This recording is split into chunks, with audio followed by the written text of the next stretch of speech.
Not so long ago, a young man by the name of Matthew Shepard was beaten, tied to a fence post, and left overnight to die in temperatures not much better than this. When his body was found, over 20 hours later, pieces of his skull could be seen on his face.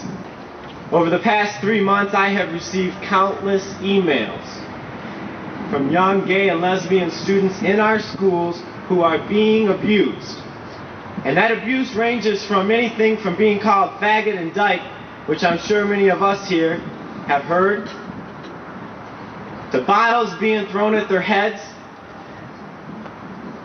to a student in our school who dropped out rather than deal with the daily ridicule, the constant onslaught of intimidation.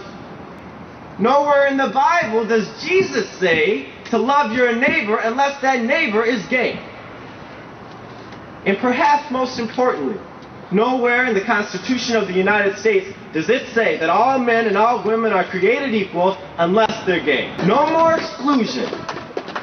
No more shame or hiding. Not one more student should die in secrecy or in vain.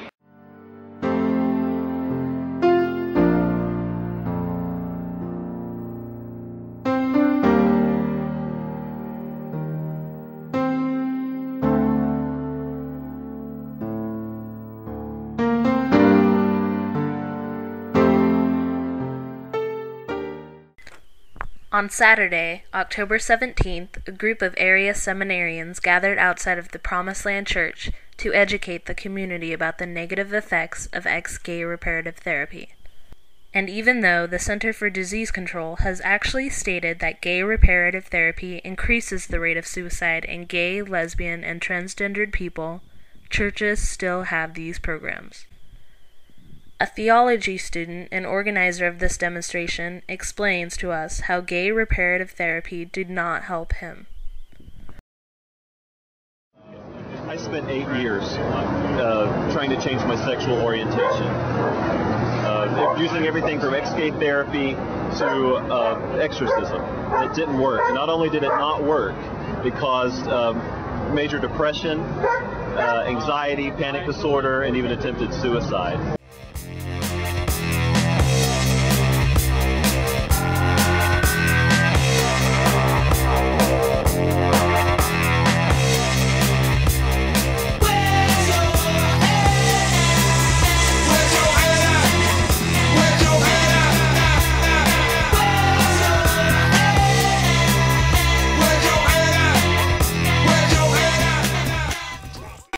My name's Helen Rowland. I'm the chair of the Reconciling Committee of the Davis United Methodist Church. So our church is here, and we're here supporting the gay community. We invite anybody and everybody, no matter what, to our church. Thank you.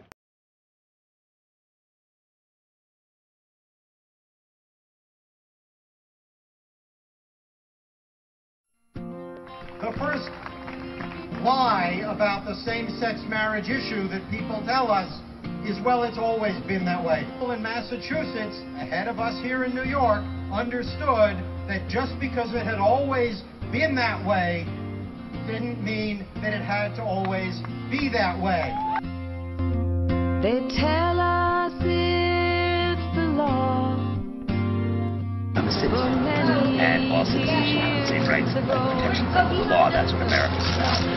People so set in their ways, they cannot let it go. But Annie, I now declare you husband and asked the question that led us to this plight. How to tell an 8-year-old we cannot do what's right. It's about love, it's about life, and being free to do what's right. It's about hope, it's about pride. It cannot be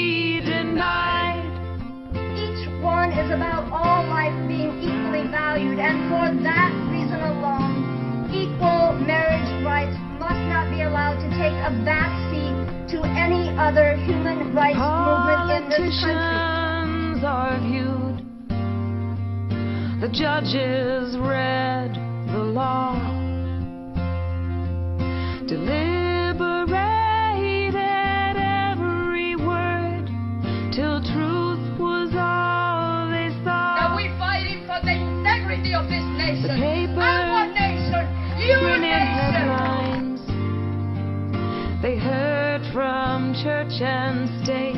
Our civil rights are not dependent on religious opinions. Every point of view, but none could change this fate.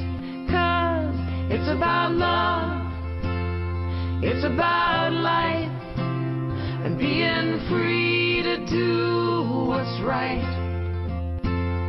It's about hope, it's about pride.